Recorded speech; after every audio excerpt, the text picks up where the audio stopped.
sais que ton parcours de vie laisse des traces pour ta descendance. Quand on parle de mot descendance, vous avez l'impression que oh, ça c'est... Et parle de... Voilà. La descendance, ce sont tes enfants. La descendance, ce sont les enfants de tes enfants, donc tes petits-enfants. Tout ce que tu fais sur terre va avoir un impact sur ta descendance. Il ne faut pas être comme un chien ou comme une chienne, vivre juste pour soi. Je ne pense qu'à moi, je fais mes trucs aujourd'hui et tout, non. Il faut être quelqu'un qui pense à l'avenir. Il y a un discours de Kofi Annan en 2018 qui m'avait frappé. L'ancien secrétaire général des Nations Unies, il a dit « Vis de telle sorte que tes enfants ne vivent pas les conséquences de ton irresponsabilité. » C'est un mot qui m'avait beaucoup touché et que je vis aujourd'hui presque comme un guideline, un canevas.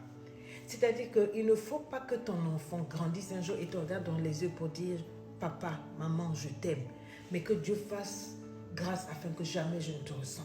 Parce qu'aujourd'hui, je vis le résultat de ton irresponsabilité. J'ai honte de mon histoire, j'ai honte de mon passé parce qu'aujourd'hui, papa et maman ont pris des mauvaises décisions. Il faut penser à l'avenir quand vous faites vos choses. Souvent, je vais sur les réseaux sociaux et je vois ce que des personnes âgées, des personnes matures, censées être responsables et douées de sens postent. Des vidéos de clash, d'insultes, qu'on dit d'insultes, mais tu es choqué. Des vidéos de femmes complètement découvertes, là, dénudées, en train de s'exhiber sur les réseaux sociaux. Des vidéos vraiment qui choquent la morale. Et souvent, je me demande, est-ce que ces personnes-là sont conscientes qu'un jour ou l'autre, elles auront un enfant, elles auront une descendance qui va regarder ces réseaux sociaux-là? Parce que les réseaux sociaux, ils gardent tout. Ils gardent tout. Quand on veut vous recruter dans un emploi aujourd'hui, les employeurs, les services HR vont vérifier vos dossiers. Ils vérifient un peu votre historique, ils vérifient votre vie. Tout est retracé. Vos vidéos que vous avez fait il y a 1900 ans, où vous étiez en train de sortir, de raconter du n'importe quoi, tout est là. Autant le monde professionnel regarde, autant vos ennemis regardent, autant vos enfants et les amis de vos enfants vont regarder. Ce sont les mêmes amis de vos enfants qui vont dire, mais ça c'est pas ta maman qui est en train de danser, de twerker sur les réseaux sociaux là en maillot de bain. C'est pas ta maman là qui est en train d'insulter l'autre, les parties intimes de la maman d'un tel de tout. C'est pas, tout reste.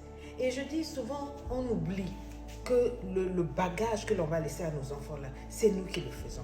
Au lieu plutôt d'être en train de travailler, de telle sorte qu'on laisse à nos enfants des buildings, qu'on laisse des entreprises, un peu comme des bons business où les enfants n'ont pas à souffrir comme nous avons souffert. Nous leur laissons des bagages de saleté, des bagages de honte, où les enfants devront raser les murs par rapport à leurs amis à cause du sale nom que l'on se sera fait. Si ce n'est sur les réseaux sociaux, ce sera peut-être dans la vie. Tout ce que vous avez, vous pensez à vous mangez aujourd'hui. Personne ne pense à acquérir un terrain.